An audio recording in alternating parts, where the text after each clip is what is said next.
Sheriff Robert Hayes was everything you'd expect from the perfect small-town officer. Respected, dependable, and always present when duty called. He'd earned the trust of his community, the kind of man parents told their children to go to if they ever needed help. For nearly 2 decades, he upheld the law, always there to lend a hand, a comforting smile, a promise that everything would be all right. But on the evening of June 17, 2016, that image was shattered forever. 18-year-old Emily Carter, a young woman with her whole life ahead of her, made a mistake. A minor theft from a convenience store. It was a misstep that shouldn't have cost her much more than embarrassment. Yet, it would cost her everything. She was caught, escorted out of the store, placed in the back of Hayes's patrol car, the beginning of a routine arrest that should have ended with a slap on the wrist or a trip to the station. But something went terribly wrong. Emily never made it home. For days she was missing, her family searching, her friends praying, the town hoping for her safe return. The sheriff? Unshaken. He went about his duties, assured the community that they were doing everything they could to find her, that she must have run off like so many before her. People wanted to believe him, but when Emily's body was found, dismembered, dumped in plastic bags along the river, those hopes were destroyed. What had started as a simple arrest had turned into something unspeakable. And as the investigation into her disappearance unfolded, one fact became clear.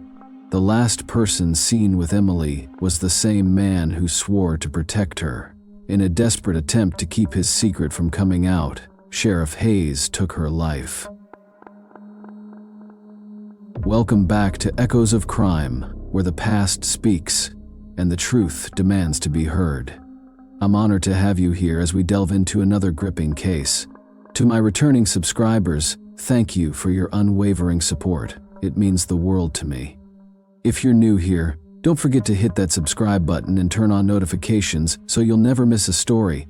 Now, let's dive in and discover the echoes that refuse to be silent. It was the kind of summer morning you'd expect in Clearwater Creek, Tennessee.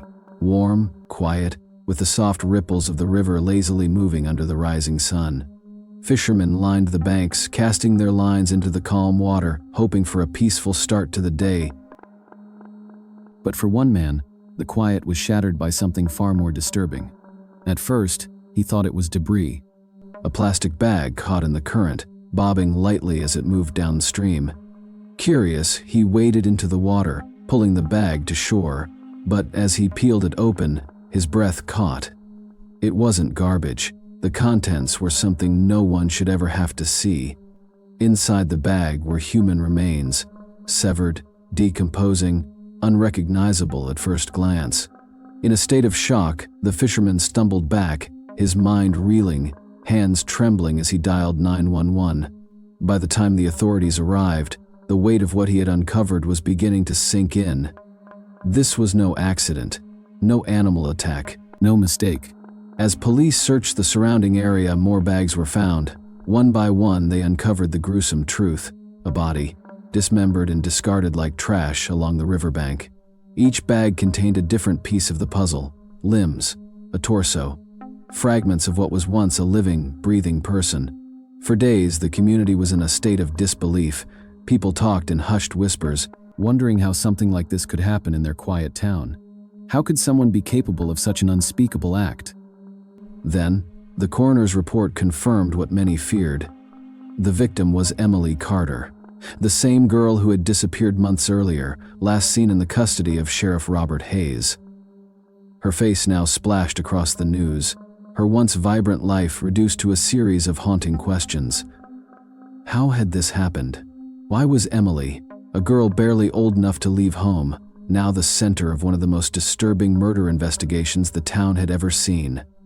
It was a discovery that rattled the town to its core. The bags had been carefully placed along the river, not far from where families picnicked, children played, and people passed by every day without a second thought. Whoever did this had gone to great lengths to ensure Emily was never found, to erase any trace of what had been done to her. But the evidence was undeniable. The investigators knew this was no random crime. The brutality, the precision, it all pointed to someone who had time, knowledge, and most importantly, something to lose. And as they began to piece together the crime, a disturbing pattern emerged. This wasn't the work of an impulsive attacker. This was planned, cold, methodical. And the more they uncovered, the more one name kept coming up: Sheriff Robert Hayes. He had been the last person to see her. He had been the one to tell the town that Emily was just another runaway, that they should stop worrying, that she would turn up eventually. Now, with her body in pieces, the sheriff's reassurances felt like something far more chilling. Investigators began to retrace their steps, poring over months of evidence, examining every interaction, every phone call, every word. And the more they looked, the more they realized Emily had never been a runaway. She had been silenced. The discovery of Emily Carter's dismembered body had rocked the small town of Clearwater Creek to its core. For many, it was unimaginable, an unspeakable horror that no one could have ever predicted. But for the police, there was something even more troubling. They had no idea how an 18-year-old girl, last seen in the custody of a trusted sheriff, had met such a gruesome end. The investigation quickly honed in on the last time anyone had seen Emily alive. June 17, 2016. A quiet afternoon in the town. Emily had been seen entering a local convenience store, a familiar spot to most residents. The grainy security footage would later show her slipping a few items into her bag: a pack of gum, a candy bar, a small bottle of soda. Items so insignificant that they hardly seemed worth the risk. But to Emily, maybe it felt like something she could get away with, a rebellious act in a small town where not much ever happened. The store owner noticed the theft almost immediately, and like any routine case, he called the local authorities. Normally, this would have been handled by a deputy or even a town patrolman, simple protocol for such a minor offense. But instead, Sheriff Robert Hayes, the highest-ranking officer in town, responded to the call himself. It struck some as unusual, but no one gave it too much thought. Hayes was well-liked, respected even, having served as sheriff for over a decade. He was known for his calm demeanor and his commitment to the community. When Hayes arrived at the convenience store, the situation seemed to follow the usual procedure.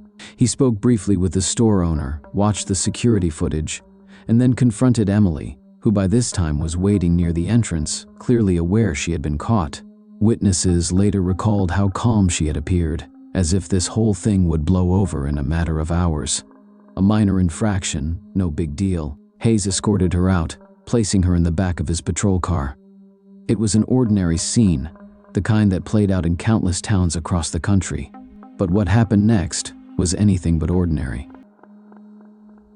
As Hayes drove away from the convenience store, he didn't head toward the police station. He didn't take her to a holding cell, or even to file paperwork on the theft. In fact, no one could confirm exactly where he took her. For a few hours, there was no trace of Emily, no calls to her family, no official report filed. And when her parents started to worry, it wasn't long before they contacted the authorities themselves. But what they heard from Sheriff Hayes would leave them more confused than reassured. According to Hayes, he had questioned Emily briefly, and then released her. He said she had asked to be dropped off near the outskirts of town, claiming she wanted to walk home alone to clear her head. A strange request, perhaps, but Hayes assured everyone it wasn't unusual for someone her age to want some space after being caught in such an embarrassing situation. But there was no record of Emily being officially released. No documentation. No camera footage from any of the town's traffic or street cameras showing her walking away. Nothing. To anyone outside the sheriff's department, it was a mystery. To Hayes, it was just another day on the job. He stood by his story, unwavering, even as days turned into weeks and Emily remained missing. The town had trusted him. They wanted to believe him. But as time passed, the sheriff's explanation began to crumble under scrutiny. Emily's friends and family insisted she would never just vanish like that, not without telling someone. She had plans. She had been accepted into a community college. She had a summer job lined up. There was no reason for her to disappear without a word. The pressure began to mount. Detectives from neighboring counties were called in to assist with the case. And it didn't take long before suspicions began to fall, squarely on the man who had last seen Emily alive. Sheriff Robert Hayes. His story, once so seemingly solid, began to show cracks. Why had he been so insistent on handling a routine theft case himself? Why hadn't he reported any issues with Emily's release immediately? And why, above all, had no one else in the department been involved in such an unusual case? The investigation into Hayes' conduct was slow at first. After all, he was the sheriff, a man who had earned the community's trust over the years. But when detectives began asking the right questions, the walls of his carefully constructed story started to close in. Forensic analysts pored over the security footage, phone records, and radio logs from that fateful day. Strangely, there were gaps, times when Hayes' patrol car had gone off the grid, when his location couldn't be verified. Cell tower pings showed he had driven far outside the town's usual patrol routes during the hours Emily had been in his custody. Witnesses who had initially shrugged off Hayes' behavior started coming forward with small, seemingly insignificant details that, when pieced together, painted a far more disturbing picture. Hayes had been acting strangely in the days following Emily's disappearance. His usually calm and collected demeanor was replaced with anxiety. He was seen avoiding key members of the investigation team, offering vague answers when questioned. By now, detectives knew they were onto something far more troubling than a runaway case.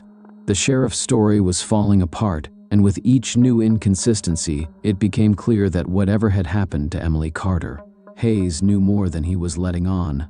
The detectives weren't the only ones growing suspicious of Hayes. As more details surfaced, the spotlight on the sheriff began to intensify. This wasn't the first time questions had been raised about him. Sheriff Robert Hayes wasn't just a respected officer. He had a reputation built over 2 decades in law enforcement, but beneath that carefully maintained facade, there was a history that now refused to stay buried. For over 20 years, Hayes was the man Clearwater Creek turned to in times of crisis. He had solved countless cases, maintained order, and earned the unwavering trust of the town. Yet behind the scenes, rumors had long circulated, whispered in hushed tones by those who dared to question his authority. Female deputies, young women he worked with, had spoken up before, accusations of misconduct, behavior that was all too easy to overlook when the man in question held the highest rank in the department. These accusations never saw the light of day, buried by bureaucracy, dismissed as misunderstandings. Then there were other, darker claims that surfaced and vanished just as quickly. A woman, arrested years ago, alleged that Hayes had assaulted her during custody. Her case was closed, her voice silenced as the sheriff continued his career without consequence. Hayes had always seemed untouchable, always able to elude accountability when the shadows of doubt crept near. But now, with Emily Carter's life tragically cut short, the stories that once slipped through the cracks were being examined again. No longer whispers in the dark, but questions that demanded answers. The untouchable sheriff, who had evaded scrutiny for years, found himself at the center of an investigation he couldn't control. His perfect image was fracturing, and this time, there would be no easy way out. As investigators peeled back the layers of Sheriff Hayes' past, they began piecing together what truly happened the night Emily Carter disappeared. The questions surrounding his actions didn't stop at his reputation. They now zeroed in on the exact moment he placed her in his patrol car. On June 17, 2016, Hayes never intended to follow protocol. As the car pulled away from the convenience store, he reached for his body cam and in one swift motion, turned it off. He didn't head for the police station either. Instead, he drove toward a desolate area just outside town, known only to those who had lived in Clearwater Creek for years. He guided the patrol car down winding dirt roads, miles from civilization, until they reached a place hidden away from curious eyes, an old hunting cabin, long abandoned, rotting in the heart of the woods. What is clear, though, is that from the moment Hayes decided to steer his patrol car away from the station and into the darkness of that backwoods road, his fate and Emily's were inextricably bound together. He wasn't acting as the trusted lawman Clearwater Creek had come to know over 2 decades of service. He wasn't upholding justice or ensuring the safety of his community. Instead, Hayes had crossed a line, slipping into a place no one ever imagined he was capable of going. Driving through those desolate roads, the tires of his patrol car kicking up dust in the headlights, Hayes's mind must have raced. At first, there was perhaps a twisted confidence, his years of experience in the force, his ability to manipulate situations, make problems disappear. He thought he had control over everything, including Emily. But control can be fleeting, especially when the consequences are far greater than he could ever anticipate. And it was here, in this forgotten corner of the world, that everything began to unravel. The hunting cabin itself was well off the beaten path, a relic of a time when the land was used by locals for weekend escapes, now long abandoned and left to decay.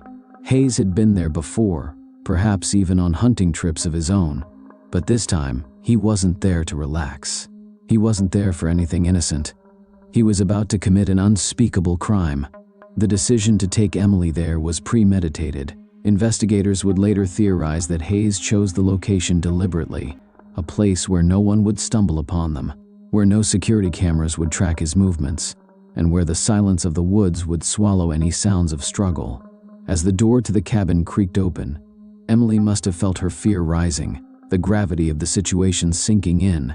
There was no one to call for help, no witnesses, only Hayes and the walls of that forgotten cabin. At first, it's possible Emily may have thought Hayes was simply intimidating her, trying to scare her into silence, into submission.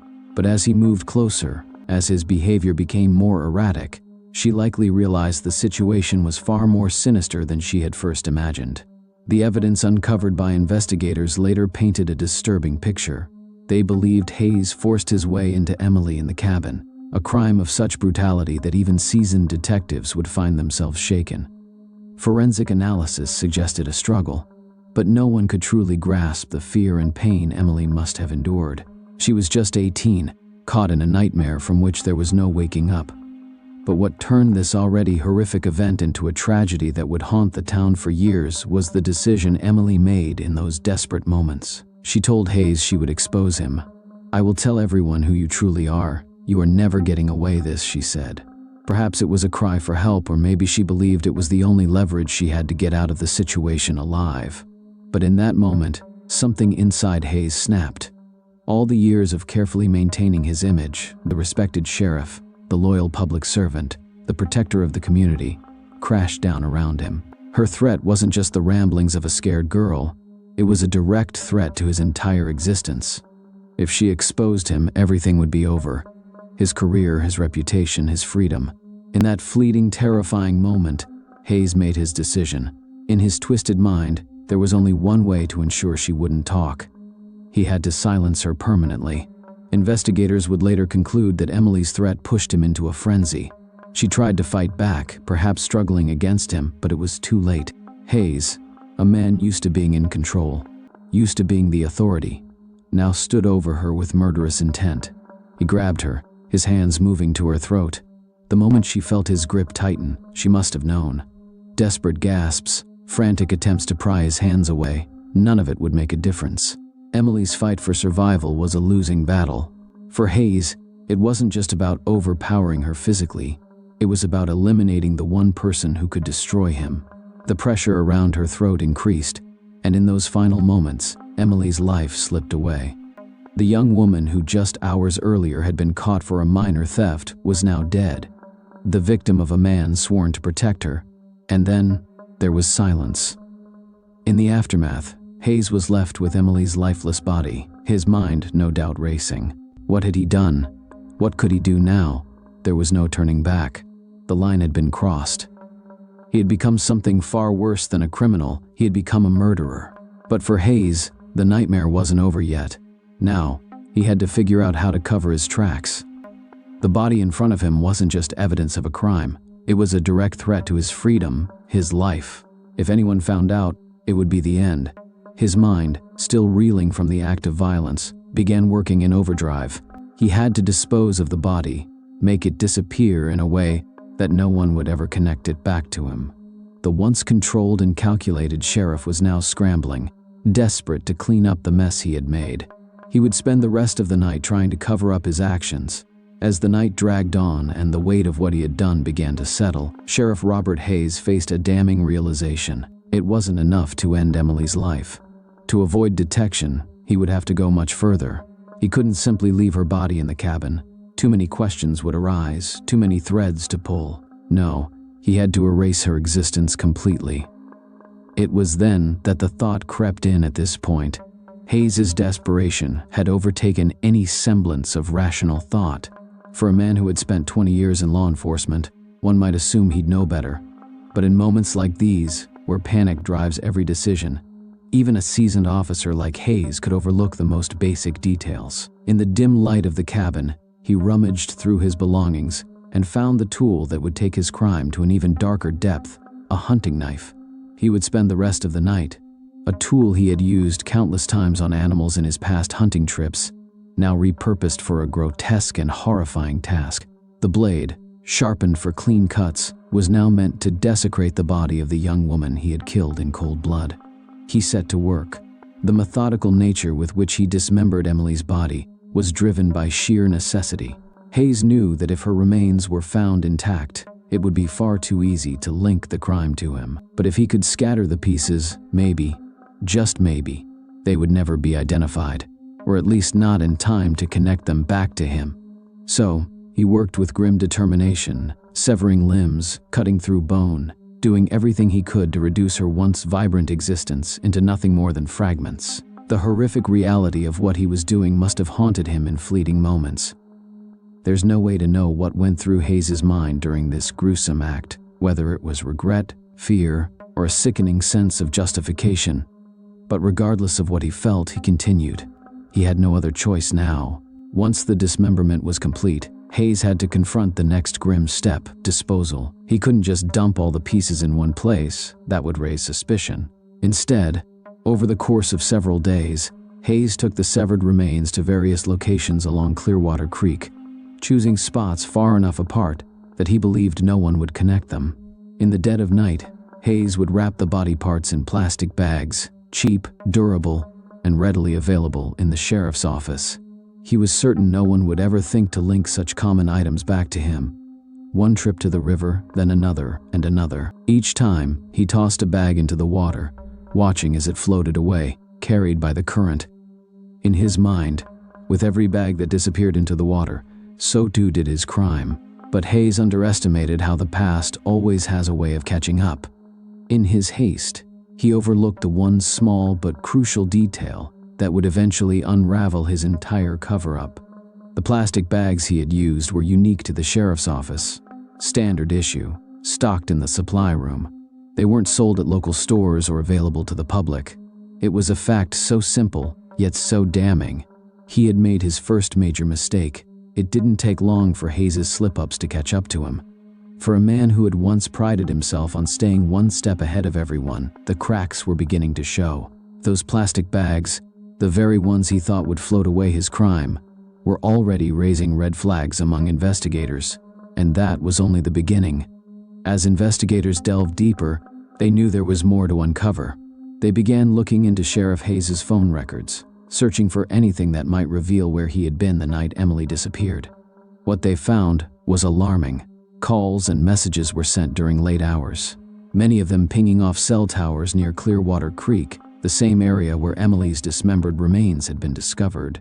The timeline was beginning to form, and Hayes' whereabouts were getting harder to explain. Then there was his patrol car, another critical piece of the puzzle. Every official vehicle in the department was equipped with a GPS tracker, a precaution meant to ensure accountability. Hayes, in his arrogance, had forgotten this detail. His car had been tracked to the very locations where the body parts were found, lingering near the river for hours in the dead of night. To the investigators, it was becoming clear Hayes hadn't just stumbled upon the crime scene. He was the architect of it. As the evidence mounted, one more account would seal his fate. A deputy, assigned to work with Hayes on an unrelated case, had noticed something strange a few days after Emily's disappearance. Hayes had been obsessively cleaning his patrol car, scrubbing every inch of it with an intensity that raised eyebrows. At the time, it seemed like an odd overreaction to a routine vehicle inspection. But now, in the context of the investigation, it was starting to make sense. He wasn't just cleaning, he was desperately trying to erase something. On August 20th, 2016, Sheriff Robert Hayes' fate was sealed. Detectives had gathered enough evidence to make an arrest. It wasn't just circumstantial. His phone records, his GPS data, The plastic bags, the testimony from his colleagues, all of it painted a clear and horrifying picture. The arrest was swift and quiet. There was no dramatic standoff, no last-minute confession. Hayes was taken into custody and charged with the brutal murder of Emily Carter, as well as rape and kidnapping.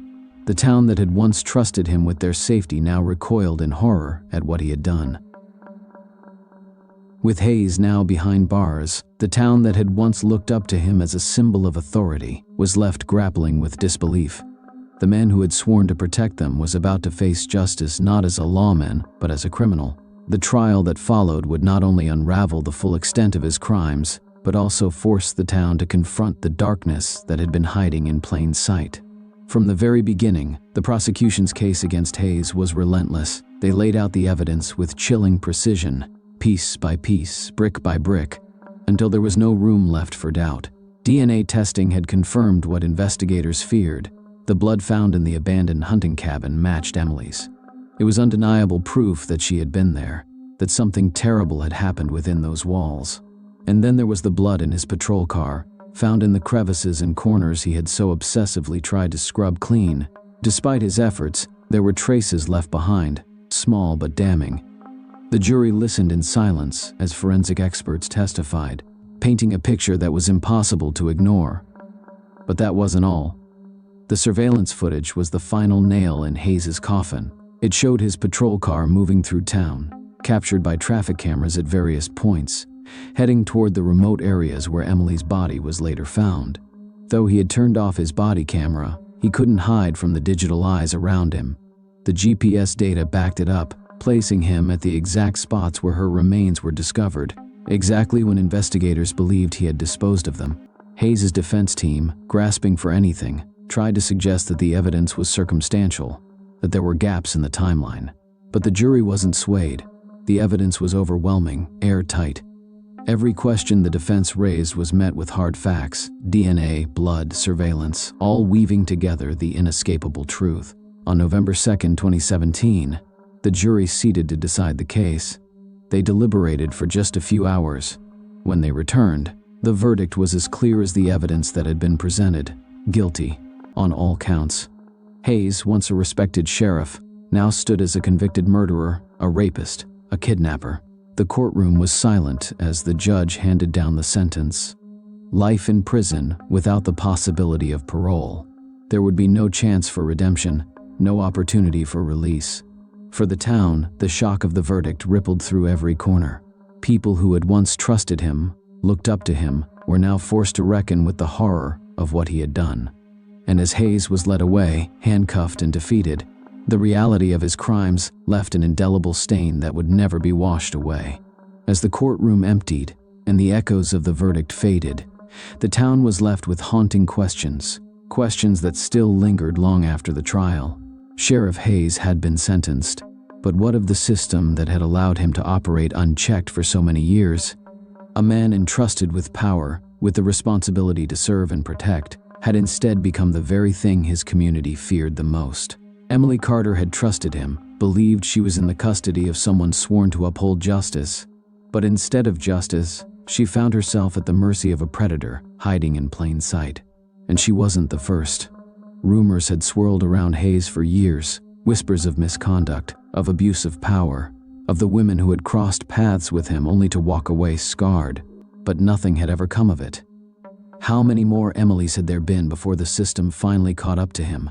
How many complaints had been dismissed? How many red flags had been ignored? This wasn't just about one bad sheriff. This was about a system that had failed, a system that had allowed someone like Hayes to thrive within its ranks, to use his badge as a shield against accountability. Could this have been prevented? Was there a moment, an opportunity, where someone could have stepped in and stopped Hayes before Emily's life was taken? These are the questions that linger long after the trial ends, questions that demand answers. And now, it's up to you. How do we hold those in power accountable when they betray the trust we place in them? How do we prevent more lives from being destroyed by the very people meant to protect them? I want to hear your thoughts. Let's talk about it in the comments below. If you found this case disturbing, it's just the beginning. The story of Sheriff Hayes is shocking, but there's another case that might leave you even more horrified. A preacher, who did the unthinkable to his entire congregation. Don't forget to like and subscribe for more gruesome crime stories that pull back the curtain on the darkest corners of society. Thank you for watching, and as always, stay safe and stay vigilant.